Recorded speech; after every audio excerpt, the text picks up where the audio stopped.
Olá, boa noite. Começa agora o Jornal da Justiça desta quarta-feira, 9 de dezembro. O plenário do Supremo retoma julgamento sobre indisponibilidade de bens dos devedores da Fazenda Pública. Esse é um dos destaques da edição de hoje. Você confere ainda. No Dia Internacional de Combate à Corrupção, ministro Luiz Fux destaca ações do Conselho Nacional de Justiça para enfrentar esse tipo de crime. Grupo de trabalho do CNJ vai desenvolver programas de compliance e integridade no Judiciário. Ministro Alexandre de Moraes homologa acordo sobre prazos para análises de benefícios do INSS.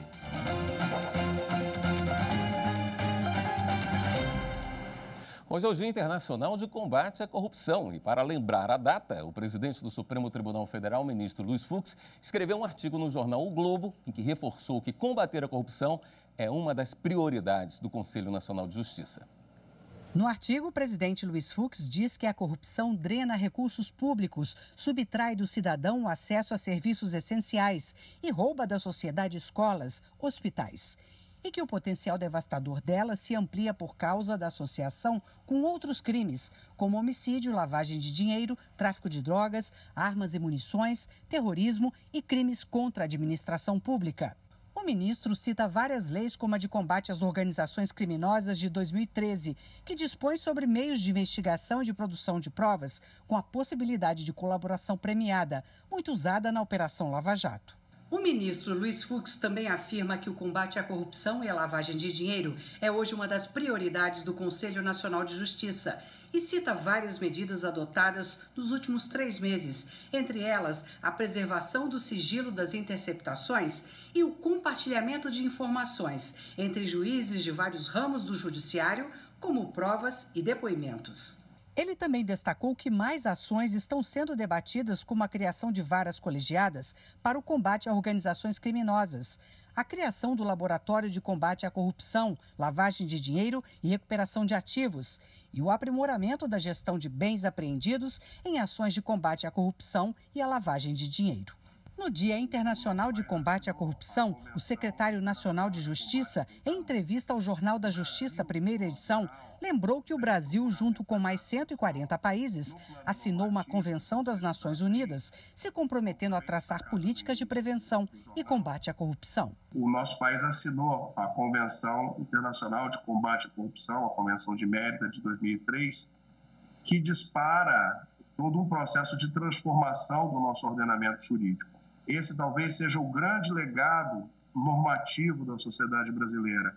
O Estado que se revela aos seus cidadãos, que revela os seus atos, as suas entranhas à sociedade, para que a sociedade possa acompanhar aquilo que é realizado com o seu dinheiro. E o Conselho Nacional de Justiça também instituiu hoje, Dia Internacional contra a Corrupção, um grupo de trabalho que vai desenvolver programas de compliance e integridade no Judiciário. Entre os objetivos do grupo do CNJ está indicar medidas para a prevenção, controle e repressão de condutas ilícitas e desvios éticos no âmbito do Poder Judiciário. Para o presidente do CNJ e do Supremo Tribunal Federal, ministro Luiz Fux, a atuação preventiva evita atos fraudulentos e eventuais danos aos cofres públicos e à própria sociedade. O grupo de trabalho será coordenado pelo conselheiro do CNJ, Luiz Fernando Keppen, e pelo ministro do Superior Tribunal de Justiça, Antônio Saldanha Palheiro. Além de membros do Judiciário, fazem parte da equipe representantes do governo federal e profissionais e pesquisadores de compliance. Discutiremos nas próximas reuniões desse importante grupo de trabalho que foi criado pelo ministro Luiz Fux, é exatamente como viabilizar práticas de compliance na ambiência dos tribunais. Já temos uma regulação muito boa no que pertine à atuação de magistrados e agora nós podemos nos voltar também para a atuação de servidores com essas normas de integridade. O Conselho Federal da Ordem dos Advogados do Brasil entrou com uma ação no Supremo Tribunal Federal para que seja autorizada a compra e o fornecimento de vacinas contra a Covid-19, independentemente de aval da Anvisa, desde que já tenham registro em agências sanitárias no exterior. Segundo a OAB, a demora na organização para a imunização em massa e a exigência de análise da Anvisa coloca em risco o direito à saúde pública, à integridade física dos cidadãos e ao direito humano e fundamental à vida. Apesar de um crescimento tímido, a cada ano, mais jovens se candidatam para cargos públicos. E o TSE promoveu uma campanha voltada para esse público que já sabe a importância da política no dia a dia. Para pegar no volante e ser o motorista da vez, tem que ter no mínimo 18 anos e, claro, a habilitação. A gente sabe que tirar a habilitação e cair na estrada, dirigir livremente, é o sonho de consumo de muitos jovens que estão ali perto de completar a maioridade, de chegar aos 18 anos. Mas nessas eleições municipais, a gente descobriu outro jovem que queria muito fazer 18 anos para conduzir, mas não era um carro não, era conduzir um mandato de vereador. Eu conversei por videochamada com o Leonardo, que foi eleito para vereador no município de Iporã, no Paraná. Ele fez 18 anos um dia antes de encerrar o prazo para poder se candidatar. E já havia participado do programa Parlamento Jovem da Justiça Eleitoral. Teve a escolha dos partidos, no qual cada aluno do colégio iria para o seu partido que mais se identificasse, exemplo como partido focado no esporte, partidos focados na segurança, na saúde. E a partir dali, o pessoal que queria ser candidato colocava seu nome à disposição para uma convenção, como funciona no processo eleitoral aqui do nosso país. Nessas eleições, 38 jovens de 18 anos foram eleitos vereadores. Só que no país inteiro são 58 mil vagas. E o perfil tradicional dos que ocupam esse cargo é o seguinte: homens com mais de 40 anos e que já estiveram no mandato, ou seja, reeleitos. Temos a pretensão de atrair jovens para a política porque houve um gap na vida brasileira, houve um vazio, houve uma geração que não foi para esse espaço da vida pública. Esse problema começa a ser sanado com uma nova geração, como é o caso da Tabata, que representa os jovens que ingressaram na política. E a nossa ideia de participação dos jovens na política pode se dar em qualquer uma dessas três dimensões que eu me referi da democracia. A dimensão representativa, que é votando ou sendo votado, a dimensão constitucional, que é defendendo os seus direitos, e a dimensão deliberativa, que é participando do debate. Uma das ações da Justiça Eleitoral para estimular o interesse por política foi a campanha Eu na Prefeitura, Eu na Câmara. Antes das eleições, centenas de jovens aceitaram ao convite e mandaram vídeos respondendo às seguintes perguntas. O que você faria para mudar se fosse prefeito, prefeita? Vereador, vereadora. 14 respostas que se destacaram foram publicadas no canal da Justiça Eleitoral no YouTube. Os 14 jovens passaram a se comunicar por grupo de rede social e sabem que agir politicamente vai muito além do que simplesmente ocupar um mandato de vereador ou prefeito. Se eu fosse vereador, eu iria proporcionar o incentivo à coleta seletiva. E se eu fosse uma administradora regional, eu iria investir na iluminação pública. É fácil, é rápido e é só mandar pra gente. E a seguir, os destaques da sessão de hoje do Supremo Tribunal Federal. Em instantes.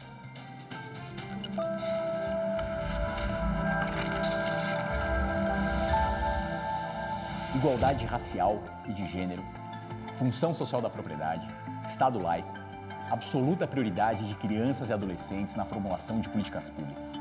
É essencial que nós, profissionais do direito, continuemos trabalhando firme para que todas essas previsões constitucionais efetivamente saiam do papel e sejam sentidas na prática.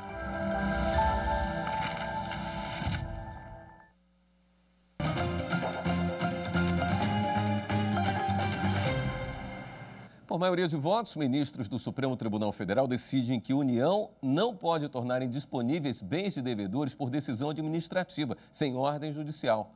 O entendimento resulta do julgamento de 6 ações ajuizadas pelo Partido Socialista Brasileiro e por entidades do setor econômico.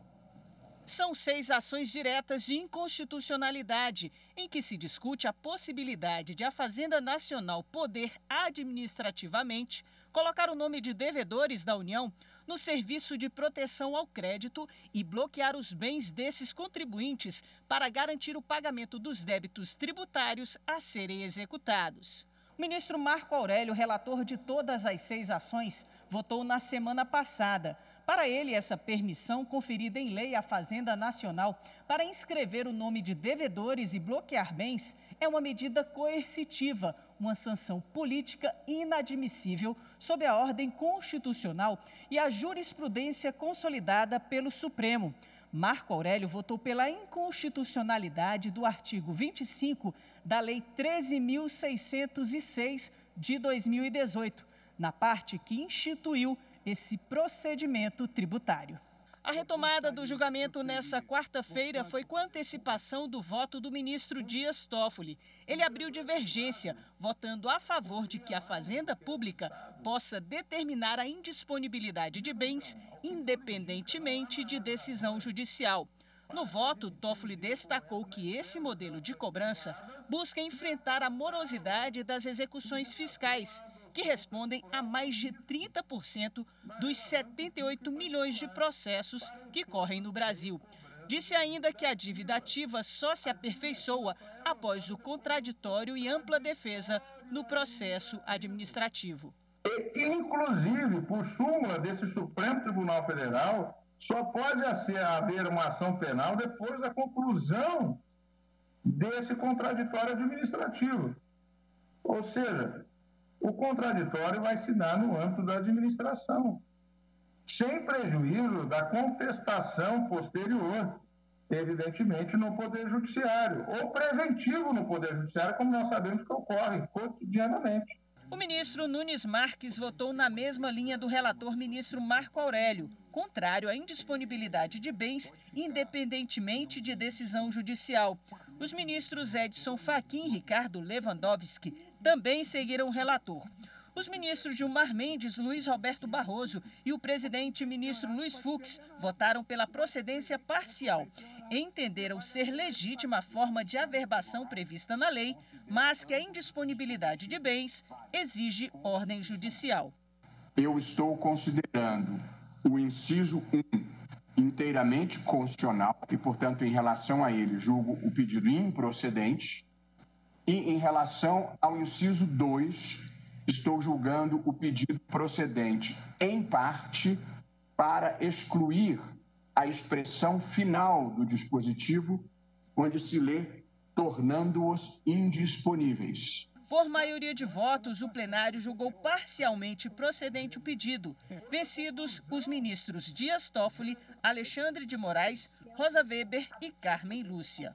Eu efetivamente concordo com essa posição que aqui esposaram alguns dos meus eminentes colegas, no sentido de que a averbação é possível, que protege o fisco e protege o terceiro de boa-fé. Agora, a indisponibilidade, ela vai longe demais. Ela é muito mais do que uma penhora, porque um bem penhorado pode ser alienado. O ministro Alexandre de Moraes homologou acordo entre o Ministério Público Federal e o INSS sobre prazos para análise de benefícios. O acordo prevê que os prazos não devem ultrapassar o limite de 90 dias e podem variar conforme o tipo e o grau de complexidade do benefício. A perícia médica para a concessão inicial do benefício tem que ser feita em até 45 dias após o agendamento e em até 90 dias nas unidades com estrutura limitada de servidores.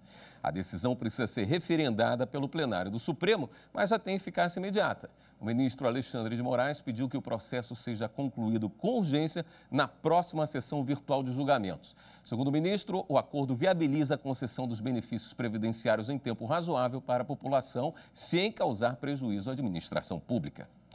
O empregado portador de cardiopatia grave vai receber R$20 mil de indenização por dispensa discriminatória. Para a terceira turma do Tribunal Superior do Trabalho, ficou evidente que a empresa tinha conhecimento da gravidade da doença. O operador de máquinas e empilhadeiras foi demitido depois de sofrer um infarto. Na ação trabalhista, ele alegou que a demissão ocorreu enquanto ainda estava em tratamento médico e que a empresa, mesmo ciente, o deixou sem plano de saúde. O empregado sustentou que a dispensa devia ser considerada discriminatória e pediu a reintegração ao serviço e indenização por danos morais. A empresa argumentou que o trabalhador foi considerado apto à dispensa. O Tribunal Regional do Trabalho da 11ª Região negou o pedido de indenização por dano moral. Para o TRT, ainda que possa ser considerada grave, a doença não gera estigma ou preconceito e, portanto, não se poderia presumir a dispensa discriminatória, como prevê a súmula 443 do TST. O relator do recurso de revista do empregado na terceira turma do TST, ministro Maurício Godinho Delgado, explicou que se presume discriminatória a ruptura arbitrária do contrato de trabalho quando não é comprovado um motivo justificável, tendo em vista a debilidade física causada pela doença. Para o ministro, o fato de a cardiopatia não suscitar estigma ou preconceito, por si só, não impede a constatação da ocorrência de dispensa discriminatória, quando a prática ilícita for demonstrada nos autos. Ele destacou que as informações do TRT mostram que o empregado foi dispensado doente e que a empresa tinha conhecimento sobre o estado de saúde dele. Por fim, o ministro afirmou que a empregadora não conseguiu comprovar os motivos da dispensa, de modo a afastar o presumido caráter discriminatório, e condenou a empresa a pagar R$20 mil de indenização ao empregado. A decisão foi unânime. Só uma correção. O ministro Alexandre de Moraes pediu que a homologação do acordo sobre prazos de análise de benefício do INSS seja incluído com urgência na próxima sessão virtual de julgamentos, e não concluído. A segunda sessão do Superior Tribunal de Justiça fixou tese sobre reconhecimento da usucapião extraordinária em área urbana.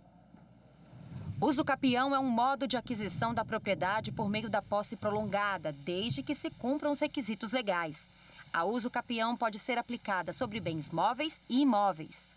De acordo com o artigo 1238 do Código Civil, a usucapião extraordinária pode ser reconhecida para aquele que exercer, durante 15 anos, posse mansa, pacífica e ininterrupta.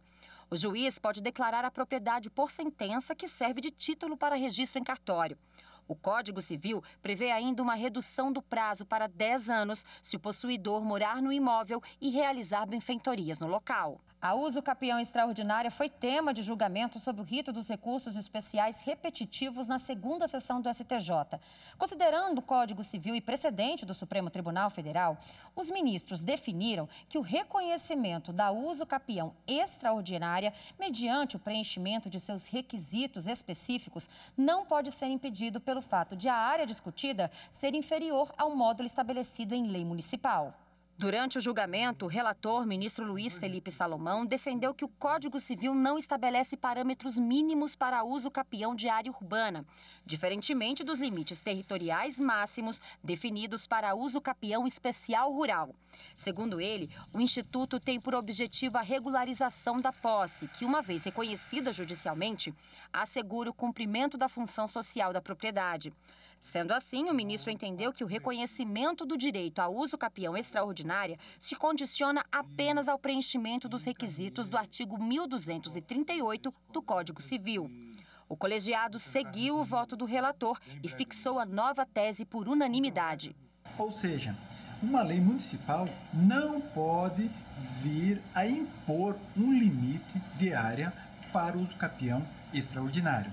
Por essa razão, as decisões dos demais tribunais, em regra, deverão obedecer esse entendimento estabelecido pelo STJ. Ou seja, o uso capião extraordinário acontece independentemente do tamanho que compõe a área usucapiada. A decisão da segunda sessão do STJ confirma o entendimento já pacificado das turmas de direito privado. Agora, o precedente qualificado vai servir de base para o julgamento de mais de 6 mil ações sobre o tema que estavam suspensas nos tribunais do país. O Tribunal Regional Federal da Primeira Região garante à mãe com filho autista o direito de sacar o FGTS para custeio do tratamento. Quem conta essa história para a gente é a repórter Daniela Garcia. Antônio Vitor tem 10 anos e foi diagnosticado precocemente com autismo. Desde os 2 anos do filho, a mãe Rosilene se esforça para proporcionar a ele todo o acompanhamento necessário a um melhor desenvolvimento. Nós partimos para o tratamento particular pagando mesmo todas as despesas, porque ele tem plano de saúde, mas o que acontece? O plano de saúde também não cobre essas despesas. Com os recursos já escassos, Rosilene tentou sacar o saldo da conta do Fundo de Garantia por Tempo de Serviço, mas a Caixa Econômica Federal negou seu pedido. O banco chegou a ganhar em primeira instância, mas Rosilene recorreu ao Tribunal Regional Federal da Primeira Região e a sexta turma garantiu seu direito. O colegiado entendeu que, de fato, os casos de levantamento do valor estão previstos no artigo 20 e seus incisos da Lei 8.036 de 1990, mas conforme jurisprudência, o rol previsto na norma não é taxativo. Por isso, o dinheiro pode ser liberado em outras situações, atendendo à função social do fundo. O relator desembargador federal Daniel Paes Ribeiro destacou que consta no processo o relatório demonstrando que o filho da autora é portador de autismo e que precisa de cuidados de profissionais especializados, o que eleva os custos do tratamento. Para evitar a propagação da Covid-19 em unidades prisionais, o Conselho Nacional de Justiça aprovou este ano uma resolução com algumas recomendações para serem adotadas por tribunais e magistrados. Dentre elas, o uso da videoconferência para as audiências de custódia, aquelas em que o juiz avalia se houve ilegalidade na prisão em flagrante. Esse é o assunto da terceira reportagem da série sobre as mudanças no judiciário que vieram a partir da pandemia.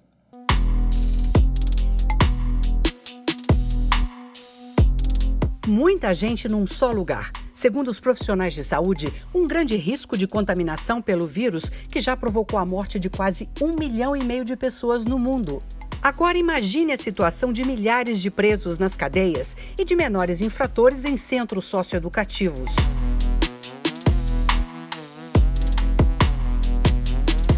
Para evitar a propagação da Covid-19, o Conselho Nacional de Justiça aprovou uma resolução que recomenda medidas preventivas aos tribunais e magistrados. O texto veio passando por mudanças ao longo do ano.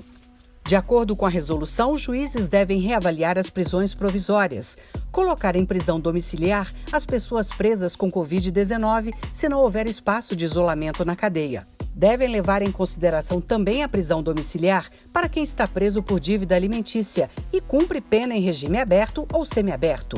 Algemas devem ser usadas em casos excepcionais. No caso dos menores infratores em centros socioeducativos, os magistrados devem reavaliar a internação e substituí-la por medida em meio aberto, suspensão ou remissão. E o Poder Judiciário, por intermédio de seus juízes e tribunais, demonstrou bastante parcimônia nesta análise, uma vez que, pelo que foi apurado, a partir do Departamento de Monitoramento e de Fiscalização do Sistema Carcerário e do Sistema Socioeducativo, o DMF, a reentrada dessas pessoas que teriam sido postas em liberdade não teria sido um incremento na violência. O Judiciário também adotou a videoconferência para a audiência de custódia, aquela em que o juiz avalia se houve ilegalidade na prisão em flagrante em até 24 horas depois que ela ocorre. Este mês, o CNJ estabeleceu as regras para esse tipo de audiência, como a instalação de câmeras de 360 graus na sala, o exame prévio do detento no IML e o direito dele conversar reservadamente com o defensor público ou com o advogado. O presidente do CNJ e do Supremo, ministro Luiz Fux, disse que sem audiência, o preso seria prejudicado. Não havendo audiência de custódia, o preso só terá a oportunidade de falar no seu primeiro momento de defesa, que é o interrogatório, com a justiça criminal abarrotada, que efetivamente não vai fazer essa audiência de custódia em 24 horas, vai fazer em meses, violando o direito do preso. O CNJ também criou o plantão extraordinário durante a pandemia. Esse plantão deve avaliar, por exemplo, habeas corpus e mandado de segurança, comunicações de prisão em flagrante, pedidos de concessão de liberdade provisória, imposição e substituição de medidas cautelares diversas da prisão. E também pedidos de progressão e regressão cautelar de regime prisional, concessão de livramento condicional, indulto e comutação de penas. Houve um fomento à utilização das penas alternativas para o enfrentamento à pandemia, não só nos ambientes de confinamento, como nos demais. É muito interessante que se diga que o Poder Judiciário contribuiu com mais de 60 milhões de reais para o combate à pandemia, a partir das contas das penas alternativas. Essas foram orientações do CNJ. Mas, na prática, o que os juízes adotaram? Nós procuramos o Tribunal de Justiça do Distrito Federal. Para desafogar o sistema prisional e conter o avanço da pandemia, os juízes anteciparam a progressão do regime semiaberto para o aberto. Colocaram em prisão domiciliar as gestantes e mulheres com filhos menores de 12 anos. Para os presos do grupo de risco e do regime semiaberto, a prisão domiciliar é avaliada caso a caso. Quem estava em regime semiaberto só conseguiu a prisão domiciliar nesses casos em que houve uma informação da equipe de saúde dizendo que, em razão da situação específica daquele sujeito, seria temerário mantê-lo preso. E então, nesses casos, por cautela, foram concedidas prisões domiciliares. Os benefícios externos, como a saída dos presos e o direito de trabalhar durante o dia, foram suspensos de março a setembro no Distrito Federal, mas agora voltaram a ser concedidos. Em setembro, nós julgamos que já havíamos tido êxito em boa parte do ano e essa recomendação, essa decisão foi revogada. Então, hoje, os presos saem para o trabalho, continuam tendo direito às saídas da mesma forma, porque exatamente penso que as medidas foram satisfatórias, deram certo.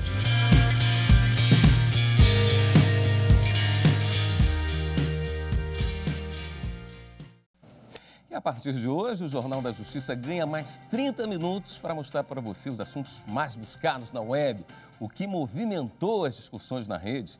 E quem vai nos contar que assuntos são esses? Mariana Xavier. Boa noite, Mariana. Seja muito bem-vinda ao Jornal da Justiça. Obrigado, William. Pois é, o programa que era um pouquinho depois do jornal, a gente colou agora para dar as notícias do dia, as notícias quentes que são buscadas. A gente usa uma ferramenta chamada Google Trends, que mostra aí como que o internauta tem buscado, né, um determinado assunto. Então, hoje, a gente vai falar sobre o assunto do momento, que é um superfungo. Já não bastasse a Covid, a gente encerra aí 2020 com um superfungo também, com uma letalidade aí bem alta. Então, a gente vai explicar tudinho daqui a pouco. E saber nunca é demais. Bom trabalho para você, a gente se encontra amanhã. Até lá.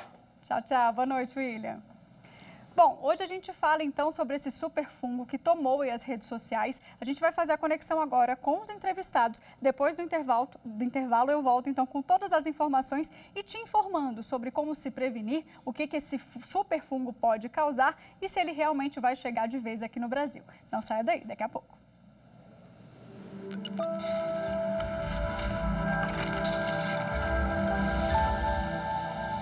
A Constituição Federal de 88 foi um importante marco em direção à igualdade de gênero no Brasil, porque foi a primeira Constituição a prever a igualdade entre homens e mulheres, além de mudar também o status jurídico da mulher em uma série de suas passagens, prevendo vários avanços com relação aos direitos da mulher.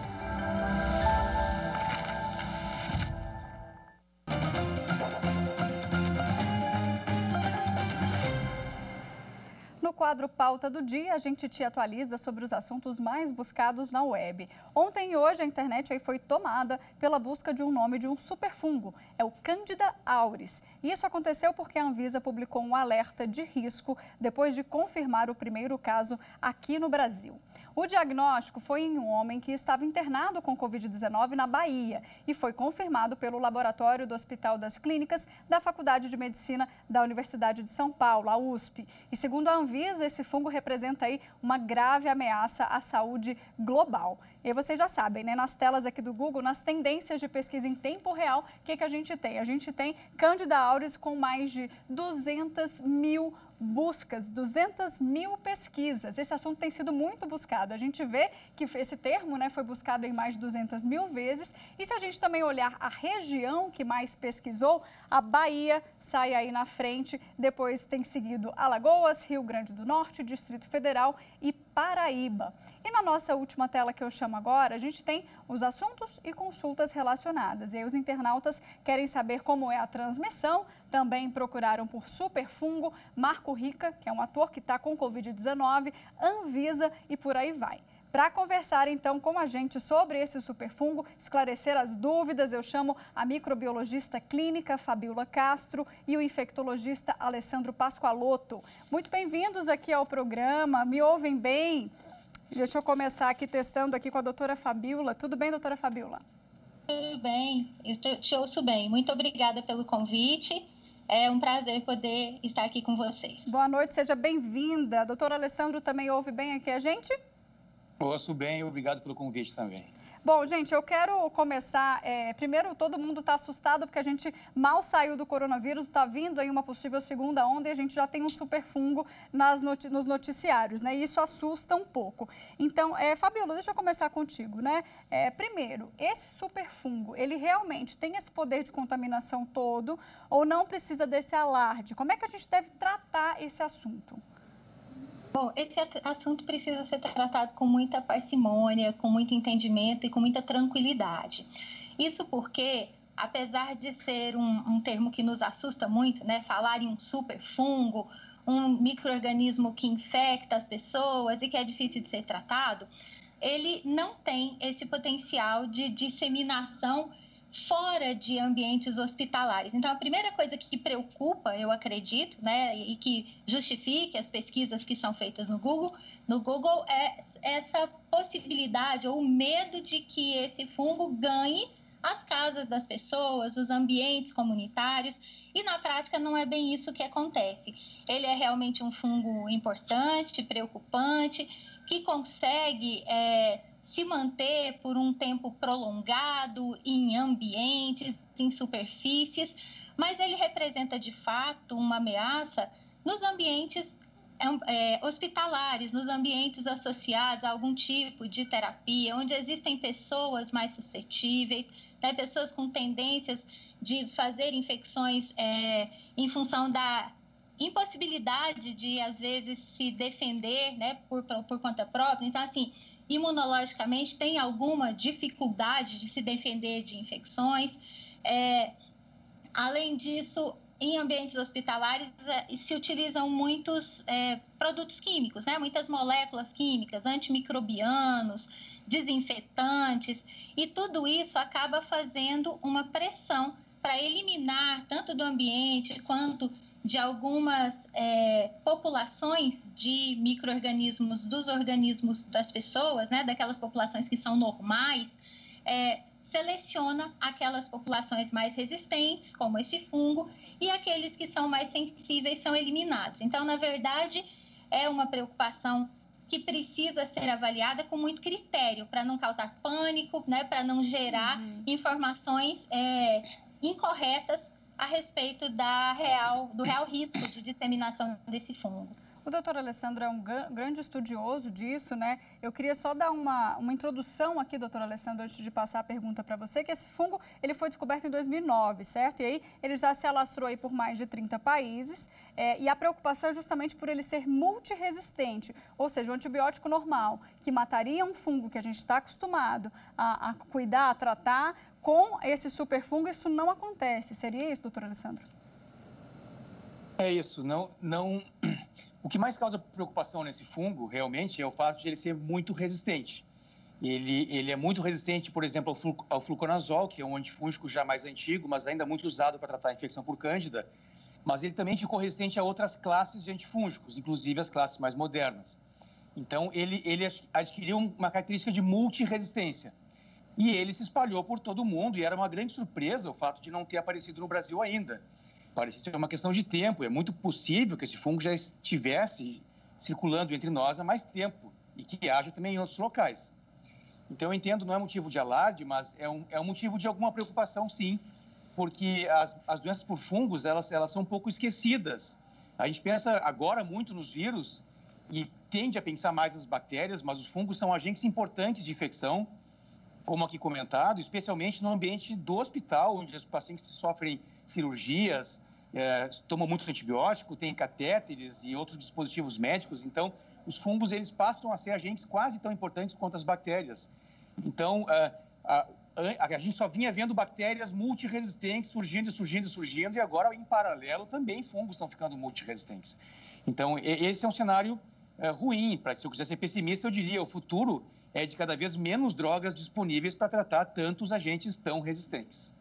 É de preocupar, né? Agora, quais são os sintomas, doutor? Como é que funciona? Se eu estou com esse fungo, o que eu sinto, né? Eu vi que até tem alguns sintomas que são parecidos com o coronavírus também, né? Depende muito onde o fungo esteja, né? O mais comum é que ele esteja habitando a pessoa sem causar doença nenhuma. Ele coloniza a pele, o trato digestivo, as mucosas, né, sem causar doença. Agora, algumas pessoas podem ter doenças de pele, outras podem ter doenças mais invasivas. Por exemplo, quando a pessoa tiver a quebra das suas barreiras naturais. Por exemplo, tiver um catéter, o fungo pode usar o catéter e da manipulação do catéter das mãos das pessoas entrar para dentro do sangue. O que já acontece com as infecções por cândida, de modo geral. Então, dependendo de onde ele estiver, ele vai causar doença. A preocupação maior, claro, são as infecções no sangue, as infecções na corrente sanguínea, as candidemias, né? Porque essas são de mais difícil tratamento e aí, se ele é muito resistente, ele complica a vida do paciente, do médico e de todo mundo, né? Entendi. Agora, essa questão dos antibióticos, doutora, esse comportamento, principalmente aqui no Brasil, né, que agora, recentemente, que os antibióticos têm receita controlada, mas antigamente a gente comprava sem receita. O corpo humano também pode estar mais resistente a esses medicamentos, porque, né, já tomou demais, já criou resistência, aquele medicamento não funciona mais, ou não? Esse realmente é um superfungo, que essa não é uma condição aí para a gente avaliar.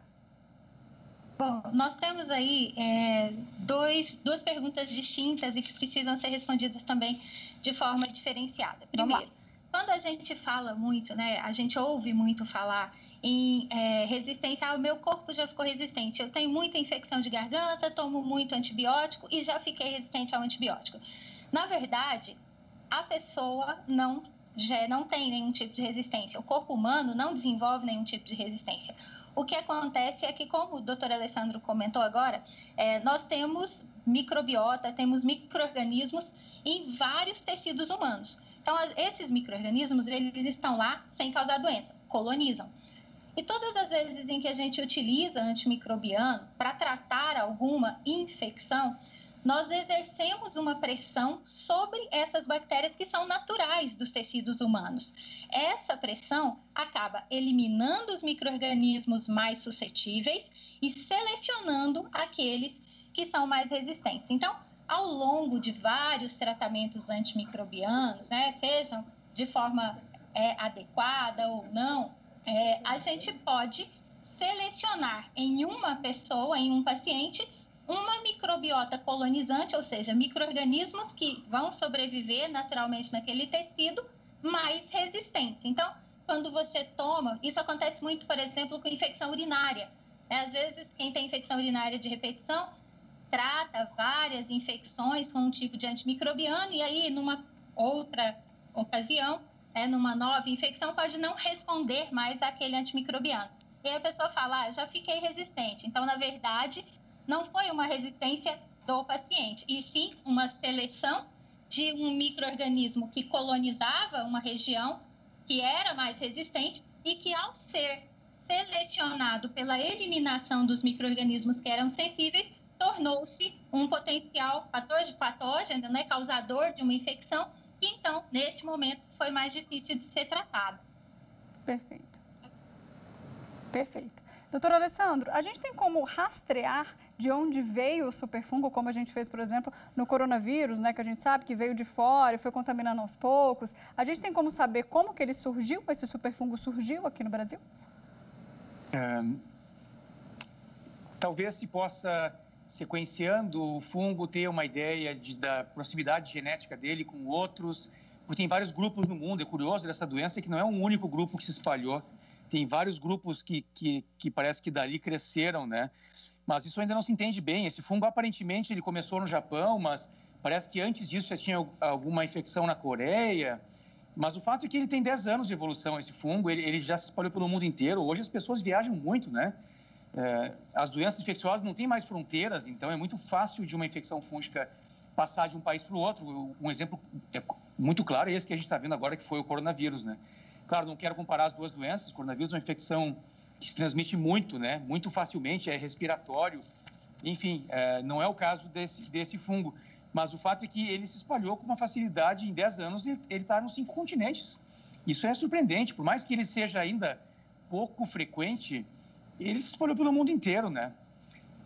Isso é que impressiona. Considerem, só para aproveitar a deixa dos antibióticos, claro, que antes da Segunda Guerra Mundial, até a Segunda Guerra Mundial, a gente não tinha praticamente infecção por cândida no sangue, exceto um ou outro paciente com leucemia que morria, porque a cândida saía do intestino, depois da quimioterapia, ia para o sangue.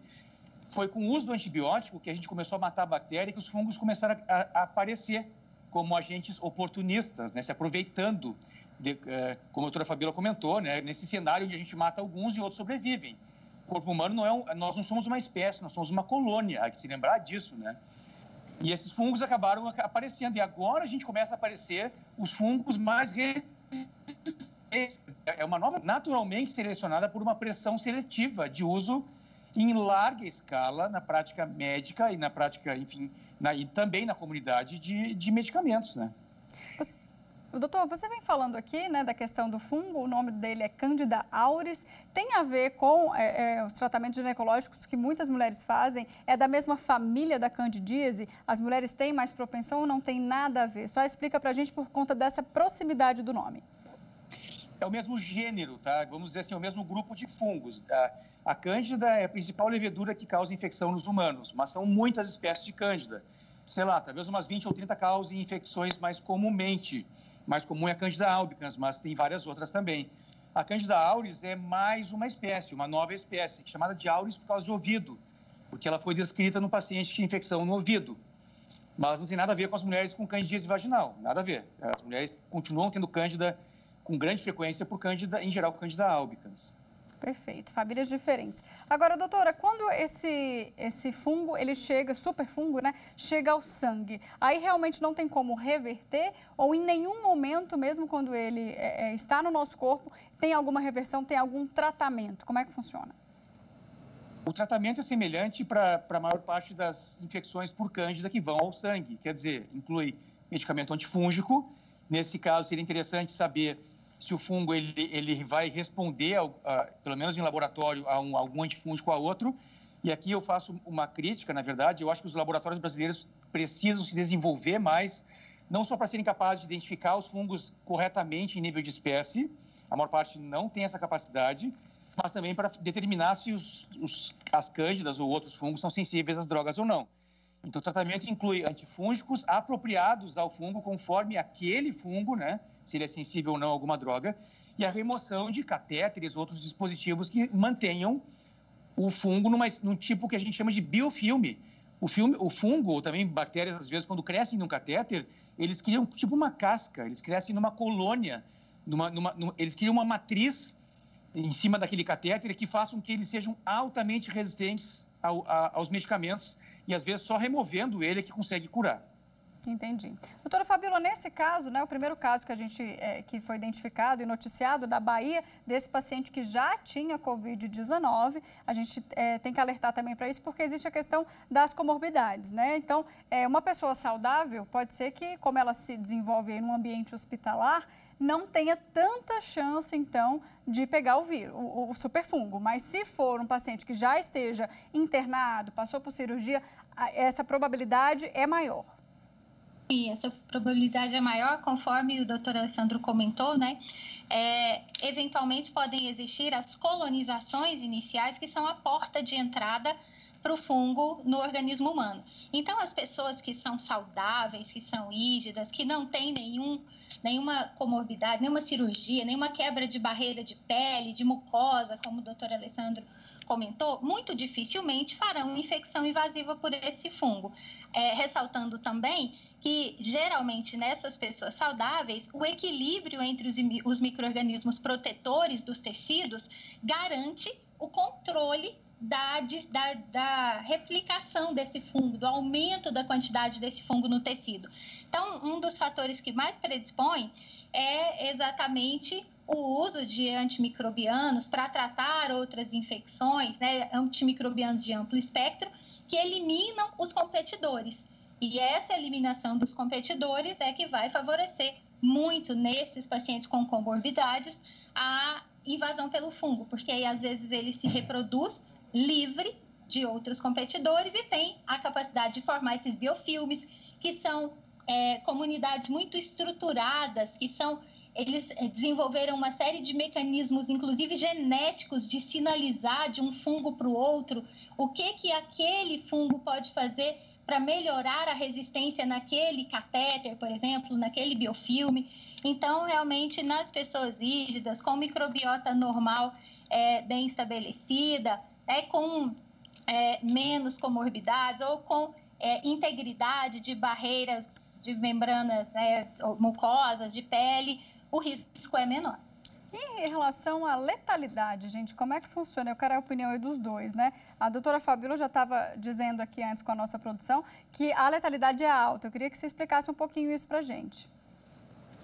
Bom, existem vários trabalhos falando a respeito da letalidade desse fungo. Então, assim, existem trabalhos que foram feitos em surtos que aconteceram na Venezuela, por exemplo, que não encontraram nem 1% de letalidade, e outros trabalhos na Europa com 40% de letalidade. Então, a taxa de letalidade vai depender muito de que locais foram infectados pelo fungo, né? Que tipo de infecções aconteceram.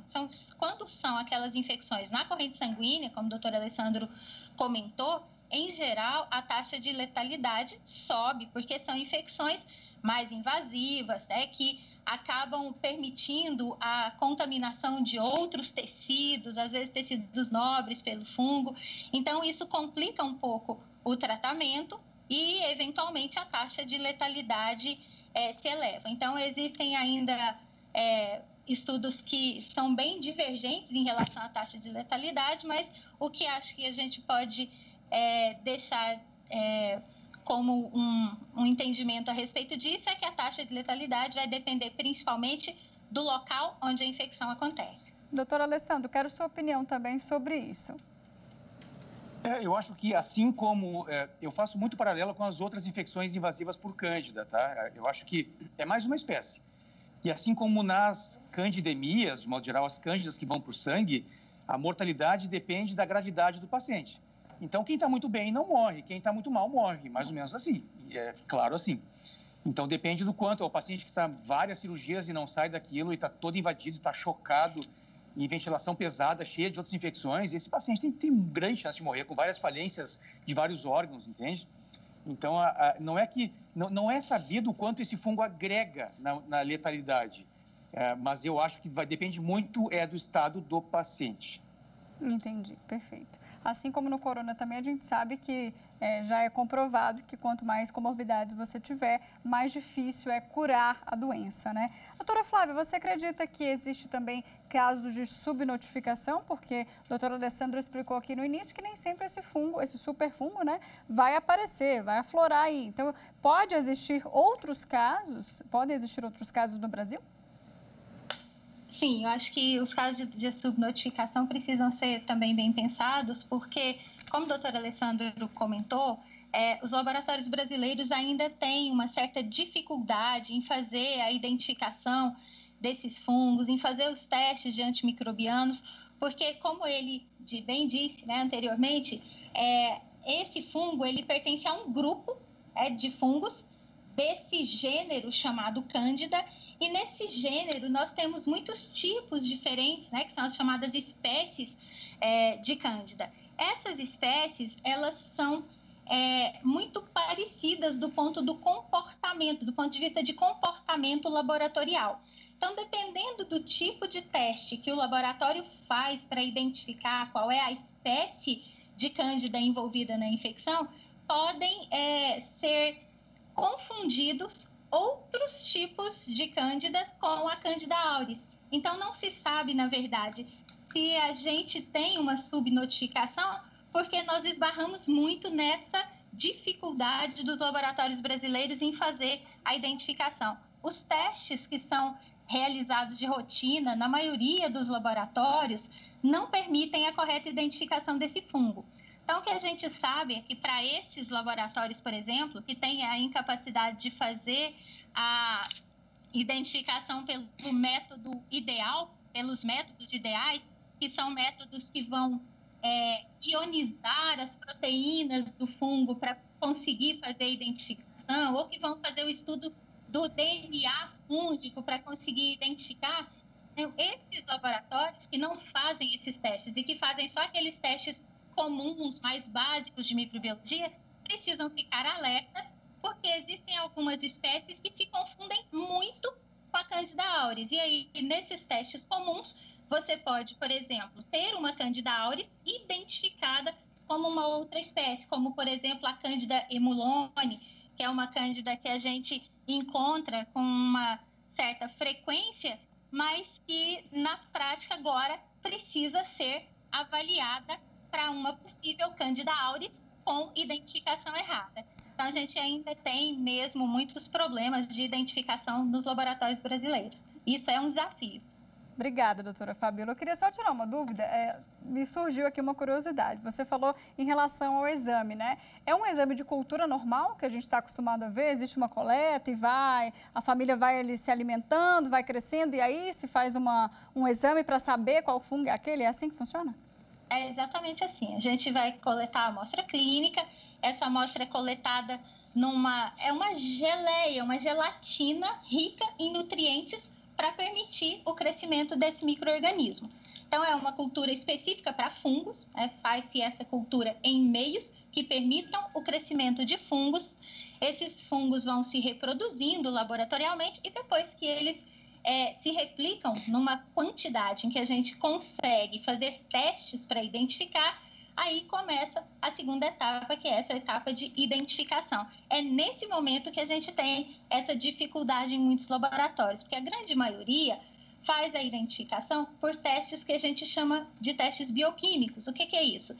Nós fornecemos nutrientes para que esse fungo possa se alimentar e a gente, a partir da forma como ele consome diferentes nutrientes, traça um mapa, um perfil do metabolismo do fungo e encaixa esse perfil nos perfis que estão descritos para os vários fungos. Entendi. É nesse momento em que a Candida auris pode se confundir com aquelas outras espécies. Então, o ideal seria fazer outras metodologias. As metodologias indicadas são o mal de TOF ou o sequenciamento mesmo do DNA, para que a gente não tenha falhas aí de identificação. Doutor Alessandro, esse cenário é diferente fora do Brasil? Só queria fazer um comentário que, olha só, a gente ainda muitas vezes identifica um fungo dando comida para ele e vendo o que ele gosta de comer. Imagina identificar os humanos dessa maneira, sabe? É muito primitivo isso.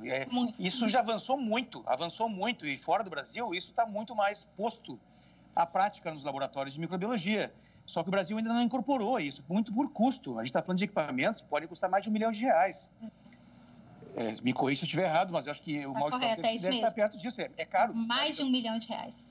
Então, poucos hospitais ou poucos laboratórios têm, às vezes está em universidades ou coisa assim. Eu acho que esses órgãos, a gente fala muito em acreditação, acho que deveriam cobrar dos hospitais que tratam de pacientes imunodeprimidos, pacientes que são invadidos, que têm infecção por cândida grave, eles têm que ter um método de identificação apropriado. Se eles não têm equipamento, que eles comprem o teste de um outro laboratório. Agora, muito laboratório no Brasil ainda simplesmente diz Candida SP. SP quer dizer que é uma espécie de Cândida. Mas eles nem sabem se é Cândida. É porque é uma bolinha, é uma levedura. Então deve ser Cândida. Isso não dá mais. A gente tem que aproveitar essa deixa da Candida auris para dizer, olha, está na hora de mudar as práticas laboratoriais quanto a fungo no Brasil. Perfeito. Ótimos esclarecimentos. Então, não há motivo para pânico, é um superfungo que se prolifera mais em ambientes hospitalares, mas o cuidado aí sempre com a higiene, até porque o coronavírus ainda está entre nós, continua, né? Acho que esse é o recado final. Doutora Fabíola, muito obrigada pela sua participação aqui no programa. Eu agradeço muito a oportunidade, gostei muito de conversar com vocês, foi um prazer, doutor Alessandro. Muito obrigada, boa noite. Doutor Alessandro, obrigada também pela sua participação. Obrigado a vocês, obrigado, Fabíola, foi um prazer também. Até logo. Bom, essa edição, então, do Jornal da Justiça fica por aqui. Você pode rever o jornal e esse quadro aqui, Pauta do Dia, lá no nosso canal do YouTube. Anota aí, youtube.com/TV Justiça Oficial. Para você, uma ótima noite e até amanhã.